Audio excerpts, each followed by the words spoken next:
ಏನು ಆದ್ಯತೆಯನ್ನ ಕೊಟ್ಟಿದ್ದಾರೆ? ಸಣ್ಣ ಮತ್ತು ಮಧ್ಯಮ ಉದ್ಯಮಗಳಿಗೆ ಬಜೆಟ್ನಲ್ಲಿ ಬಂಪರ್ ಅನ್ನ ಘೋಷಣೆ ಮಾಡಿದ್ದಾರೆ. ಅತಿ ಮುಖ್ಯವಾಗಿ ಬೇಕಾಗಿದ್ದು ಕಾರಣ ಈ ಸೆಕ್ಟರ್ನಲ್ಲಿ ಹೆಚ್ಚಿನ ಒತ್ತನ್ನ ಕೊಡೋದಿಲ್ಲ, ಸುಮ್ಮನೆ ಮೇಲ್ಗಡೆಗೆ ಜಾಡಿಸ್ಕೊಂಡು ಹೋಗ್ಬಿಡ್ತಾರೆ, ಅಲ್ಲಿ ಕಟ್ಟಿನೇ ಸಾಕಾಗಬೇಕಾಗತ್ತೆ ಅಂತ ಹೇಳಿ. ಸೊ ಈಗ 10 ಕೋಟಿಯಿಂದ 20 ಕೋಟಿಯವರೆಗೂ ಕೂಡ ಸಾಲ ವಿತರಣೆಯನ್ನ ಮಾಡುವಂತ ಲೆಕ್ಕಾಚಾರಕ್ಕೆ ಬಂದು ನಿಲ್ಲುತ್ತಾ ಇದ್ದಾರೆ.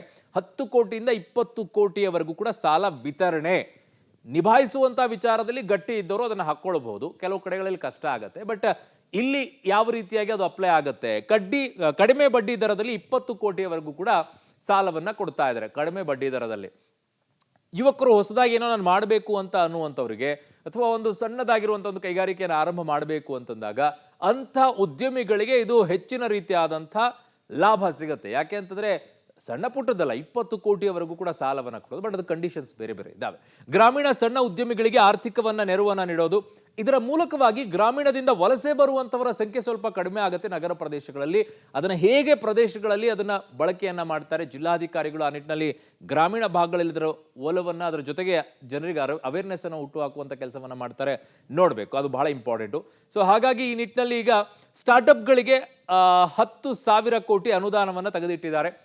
ಬಟ್ ಅದನ್ನು ಯಾವ ರೀತಿಯಾಗಿ ಅಪ್ಲೈ ಮಾಡ್ಕೊಳ್ತಾರೆ, ಯಾವ ರೀತಿಯಾಗಿ ಶುರು ಮಾಡ್ಕೊಳ್ತಾರೆ ಅನ್ನೋದನ್ನ ನೋಡಬೇಕು. ಸ್ಟಾರ್ಟ್ಅಪ್ಗಳನ್ನು ಓಪನ್ ಮಾಡಬೇಕು ಅಂತ ಹೋಗುವಂಥವರಿಗೆ ಅನೇಕ ಅಡಚಣೆಗಳು ತುಂಬಾ ಇದ್ದಾವೆ.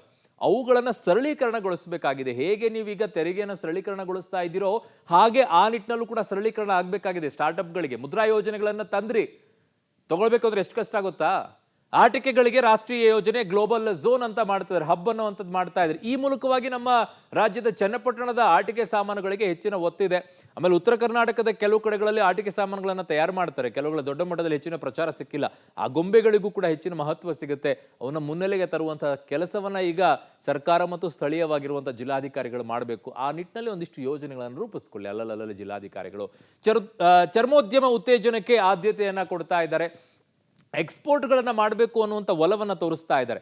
ನಮ್ಮಿಂದಲೂ ಕೂಡ ಮೇಕ್ ಇನ್ ಇಂಡಿಯಾ ಬ್ರ್ಯಾಂಡ್ ಅನ್ನುವಂಥದ್ದು ಬರಬೇಕು ಅಂತ ಹೇಳಿ, ಹಾಗಾಗಿ ಆ ನಿಟ್ಟಿನಲ್ಲಿ ಸ್ವಲ್ಪ ಹೆಚ್ಚಿನ ಒತ್ತನ್ನು ಕೊಟ್ಟಂಗಿದೆ. ಹಾಗಾಗಿ ಆ ನಿಟ್ಟಿನಲ್ಲಿ ಯಾರೆಲ್ಲ ಕೆಲಸ ಮಾಡಬೇಕು, ಆ ಯೋಚನೆಗಳಿದೆಯೋ ಅವರೆಲ್ಲ ಯೋಚನೆ ಮಾಡ್ಕೊಳ್ಳಿ. ಚರ್ಮೋದ್ಯಮದಿಂದ 22 ಲಕ್ಷ ಉದ್ಯೋಗ ಸೃಷ್ಟಿ ಅಂತ ಹೇಳ್ತಾ ಇದ್ದಾರೆ. ಡೆಫಿನೆಟ್ಲಿ ಅದರಲ್ಲಿ ಯಾವ ಅನುಮಾನವೂ ಕೂಡ ಇಲ್ಲ. ಕಾರಣ ಇಟ್ಸ್ ಅ ವೈಡ್ ರೇಂಜ್. ಅದು ಸಣ್ಣ ಪುಟ್ಟದಲ್ಲ ಚರ್ಮೋದ್ಯಮ ಅಂತಂದ್ರೆ. ಅದರಲ್ಲಿ ಹೆಣ್ಮಕ್ಳು ಹಾಕೊಳ್ಳುವಂಥ ಬ್ಯಾಗ್ಗಳಿಗೆ, ಗಂಡು ಮಕ್ಕಳು ಇಟ್ಕೊಳ್ಳುವಂಥ ಪರ್ಸು, ಬಳಕೆ ಮಾಡುವಂಥ ಶೂಸು, ಹಾಕೊಳ್ಳುವಂಥ ಜಾಕೆಟು, ಬೆಲ್ಟು, ಸಣ್ಣ ಪುಟ್ಟದ್ದ ಸಿಕ್ಕಾಪಟ್ಟೆ ಡಿಮ್ಯಾಂಡ್ ಇದೆ. ಅದಕ್ಕೆ ಬ್ರ್ಯಾಂಡ್ ಕ್ರಿಯೇಟ್ ಆಗಬೇಕು. ಈಗ ಕೆಲವು ಬ್ರ್ಯಾಂಡ್ಗಳಿದೆ, ಅದು ವಿದೇಶಿ ಬ್ರ್ಯಾಂಡ್ಗಳ ವಿಚಾರದಲ್ಲಿ ಆ ಬ್ರ್ಯಾಂಡದ್ದೇ ಬೇಕು ಅಂತ ಹೇಳಿ ತಗೊಳ್ತಾರೆ, ಲಕ್ಷಗಟ್ಟಲೆ ಕೊಟ್ಟು ತಗೊಳ್ತಾರೆ. ಅದಕ್ಕೆ ಆಹಾರ ಸಂಸ್ಕರಣೆ, ಬಿಹಾರದಲ್ಲಿ ಫುಡ್ ಟೆಕ್ನಾಲಜಿ ಸ್ಥಾಪನೆಯನ್ನ ಮಾಡ್ತಾ ಇದ್ದಾರೆ. ಅದು ಯಾಕೆ ಬಿಹಾರಕ್ಕೆ ಹೋಯ್ತು ಅನ್ನೋದಾದ್ರೆ, ಈಗ ಎಲೆಕ್ಷನ್ ಇರೋದ್ರಿಂದ ಅಲ್ಲಿಗೆ ಹೋಯ್ತು. ಅದು ಬೇರೆ ಏನೋ ಆಪ್ಷನ್ ಇರಲಿಲ್ಲ, ಅಲ್ಲಿ ಬೇರೆ ಕಡೆಗೂ ಕೊಡ್ಬೋದಾಗಿತ್ತು. ಬಟ್ ಈ ಬಿಹಾರದವ್ರದ್ದು ಏನು ಕತೆ ಅಂತಂದ್ರೆ, ಎಲ್ಲ ದುಡ್ಡು ಹೋಗಿ ಅಲ್ಲೇ ಕೊಡಬೇಕು. ಅಲ್ಲಿ ಉತ್ಪನ್ನ ಮಾಡುವಂಥದ್ದು ಏನು, ಅಲ್ಲಿಂದ ಎಷ್ಟು ಆಚೆ ಬರುತ್ತೆ ಅದನ್ನು ಯೋಚನೆ ಮಾಡಬೇಕು. ಇನ್ನು ಗಿಗ್ ಕಾರ್ಮಿಕರಿಗೂ ಕೂಡ ID ಕಾರ್ಡ್, ಈ ಶ್ರಮದಲ್ಲಿ ರಿಜಿಸ್ಟರ್ನ ಮಾಡುವಂಥದ್ದು, ವಿಮಾ ಯೋಜನೆ ಕೂಡ ಅವರಿಗೆ ಕೊಡ್ತಾ ಇದ್ದಾರೆ. ಇವ್ರನ್ನ ಒಂದುಗೂಡಿಸುವಂಥದ್ದು ಬಹಳ ಕಷ್ಟ ಗಿಗ್ ಕಾರ್ಮಿಕರನ್ನ. ಬಟ್ ಅವ್ರನ್ನ ID ಕಾರ್ಡ್ ಕೊಟ್ಟು ಮೇನ್ ಸ್ಟ್ರೀಮಿಗೆ ತರುವಂಥ ಯೋಚನೆಯಲ್ಲಿ ಈಗ ಕೇಂದ್ರ ಸರ್ಕಾರ ಮುಂದಾಗಿದೆ. ಅತಿ ಮುಖ್ಯವಾಗಿ ಬೇಕಾಗಿತ್ತು ಗಿಗ್ ಕಾರ್ಮಿಕರಿಗೆ. ಆ ಕೆಲಸವನ್ನ ಈಗ ಕೇಂದ್ರ ಮುಂದಾಗಿದೆ. ಸೊ ಒಟ್ಟಾರೆಯಾಗಿ ಇವತ್ತಿನ ಈ ಬಜೆಟ್ ಇದೆಯಲ್ಲ, ಬಹಳಷ್ಟು ಅನುಕೂಲಕರವಾಗಿದೆ. ಎಲ್ಲರಿಗೂ ಕೂಡ ಒಂದು ರೀತಿಯಾಗಿ ಹೆಚ್ಚಿನ ಅನುಕೂಲಕರವಾಗಿಯೇ ಇದೆ.